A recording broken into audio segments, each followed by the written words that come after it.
ಕೇರಳದ ಕನ್ನಡ ಶಾಲೆಗಳಲ್ಲಿ ಮಲಯಾಳಂ ಕಡ್ಡಾಯ ವಿಚಾರ. ಕೇರಳ ಸಿಎಂ ಪಿಣರಾಯಿ ವಿಜಯನ್ಗೆ ಸಿಎಂ ಸಿದ್ದರಾಮಯ್ಯ ಪತ್ರವನ್ನು ಬರೆದಿದ್ದಾರೆ. ಮಸೂದೆಯ ಪುನರ್ ಪರಿಶೀಲನೆಗೆ ಒತ್ತಾಯಿಸಿದ್ದಾರೆ ಮುಖ್ಯಮಂತ್ರಿಗಳು. ಬಹಳ ಆಕ್ರೋಶ ವ್ಯಕ್ತವಾಗ್ತಾ ಇದೆ ಕರ್ನಾಟಕದಲ್ಲಿ. ಕಾಸರಗೋಡಿನಲ್ಲಿರುವಂತಹ ಕನ್ನಡ ಶಾಲೆಗಳಲ್ಲಿ ಮಲಯಾಳಿ ಕಡ್ಡಾಯ ಮಾಡುವಂಥ ಮಸೂದೆ ಇದೆ.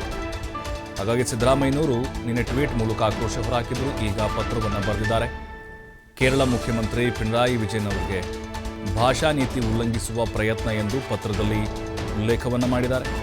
2 ಪುಟಗಳ ಸುದೀರ್ಘ ಪತ್ರವನ್ನು ಬರೆದಿದ್ದಾರೆ.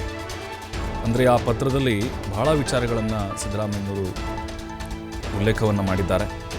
ಪರಸ್ಪರ ಗೌರವ, ಸಹಕಾರಿ ಒಕ್ಕೂಟ ವ್ಯವಸ್ಥೆ ಮತ್ತು ಸಾಂವಿಧಾನಿಕ ಜವಾಬ್ದಾರಿಯ ಮನೋಭಾವದಿಂದ ನಿಮಗೆ ಪತ್ರವನ್ನು ಬರಿತಾ ಇದ್ದೇನೆ. ಕರ್ನಾಟಕ ಮತ್ತು ಕೇರಳ ನಡುವಿನ ಸಂಬಂಧವು ದೀರ್ಘಕಾಲದಿಂದ ಇದೆ. 2 ರಾಜ್ಯಗಳು ಕೇವಲ ಭೌಗೋಳಿಕವಾಗಿ ಮಾತ್ರವಲ್ಲದೆ ಸಾಂಸ್ಕೃತಿಕ, ಸಾಮಾಜಿಕ ಮತ್ತು ಮಾನವ ಸಂಬಂಧಗಳಿಂದ ಕೂಡಿದೆ.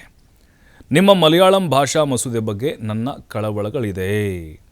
ನಮ್ಮ ದೇಶದಲ್ಲಿ ಭಾಷೆಗಳು ಬಲವಂತದಿಂದಲ್ಲ, ಪರಸ್ಪರ ಗೌರವ, ಸಹಬಾಳ್ವೆ ಮೂಲಕ ಪ್ರವರ್ಧಮಾನಕ್ಕೆ ಬಂದಿದ್ದಾವೆ. ಅದಕ್ಕೆ ಕಾಸರಗೋಡಿನಂತಹ ಗಡಿ ಪ್ರದೇಶಗಳ ಜೀವಂತ ಉದಾಹರಣೆಯಾಗಿದೆ. ಇನ್ನು ಭಾಷಾ ಅಲ್ಪಸಂಖ್ಯಾತರಿಗೆ ಭಾಷೆ ಕೇವಲ ಶೈಕ್ಷಣಿಕ ಆಯ್ಕೆಯಲ್ಲ, ಅದು ಗುರುತು, ಘನತೆ ಮತ್ತು ಅವಕಾಶದ ಪ್ರವೇಶ. ಒಂದೇ ಭಾಷಾ ಮಾರ್ಗವನ್ನು ಒತ್ತಾಯಿಸುವುದು ಯಾವುದೇ ನೀತಿಯು ಮಕ್ಕಳ ಮೇಲೆ ಅನಗತ್ಯ ಹೊರೆಯನ್ನು ಹೇರುವುದಾಗಿದೆ. ಇದು ಅಪಾಯವನ್ನು ಉಂಟು ಮಾಡುತ್ತೆ ಅಂತ ಸಿಎಂ ಸಿದ್ದರಾಮಯ್ಯ ತಮ್ಮ ಕಳವಳವನ್ನು ಹೊರಹಾಕಿದ್ದಾರೆ. ನಮ್ಮ ಸಂವಿಧಾನ ಭಾಷಾ ಅಲ್ಪಸಂಖ್ಯಾತರಿಗೆ ನಿಸ್ಸಂದಿಗ್ಧ ರಕ್ಷಣೆ ನೀಡುತ್ತೆ. 29-30ನೇ ವಿಧಿಗಳು ಭಾಷೆಯನ್ನು ಸಂರಕ್ಷಿಸುವಂತಹ ಮತ್ತು ಆಯ್ಕೆಯ ಶಿಕ್ಷಣ ಸಂಸ್ಥೆಗಳನ್ನು ನಿರ್ವಹಿಸುವಂಥ ಹಕ್ಕನ್ನು ಖಾತ್ರಿಪಡಿಸುತ್ತವೆ. 350A ವಿಧಿ ಮಾತೃಭಾಷೆಯಲ್ಲಿ ಬೋಧನೆಗೆ ಸೌಲಭ್ಯವನ್ನು ಕಡ್ಡಾಯಗೊಳಿಸುತ್ತೆ. ಆದ್ದರಿಂದ ಪ್ರಸ್ತಾವಿತ ವಿಧಾನವನ್ನು ಮರುಪರಿಶೀಲಿಸಬೇಕು. ಇದು ಭಾರತದ ಏಕತೆಯನ್ನು ಬಲಪಡಿಸುತ್ತೆ. ಮಸೂದೆ ಅಂಗೀಕಾರವಾದರೆ ಸಂವಿಧಾನ ವಿರೋಧಿಯಾಗುತ್ತೆ ಅಂತ ಸಿಎಂ ಸಿದ್ದರಾಮಯ್ಯ ಪತ್ರದ ಮುಖೇನವಾಗಿ ಕಳವಳವನ್ನು ವ್ಯಕ್ತಪಡಿಸಿದ್ದಾರೆ. ನೋಡಿ, ಬಹಳ ಮುಖ್ಯವಾದದ್ದು ಎಲ್ರಿಗೂ ಗೊತ್ತಿದೆ. ಸಿದ್ದರಾಮಯ್ಯನವರು ಕನ್ನಡ ರಾಮಯ್ಯ ಅಂತ ಅವ್ರನ್ನ ಕರೀತಾರೆ. ಕನ್ನಡದ ಬಗ್ಗೆ ಅವರ ಜ್ಞಾನ ಇರುವಂಥದ್ದು ಬಹುಶಃ ಕರ್ನಾಟಕದ ರಾಜಕಾರಣಿಗಳಿಗೆ ಬೇರೆ ಅಷ್ಟು ಇಲ್ಲ ಅಂತ ನಮಗೆ ಅನಿಸುತ್ತೆ.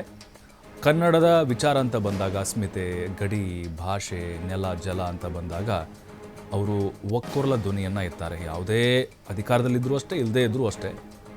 ಈಗ ಅದರ ಬಗ್ಗೆ ಕಳವಳವನ್ನು ವ್ಯಕ್ತಪಡಿಸಿದ್ದಾರೆ.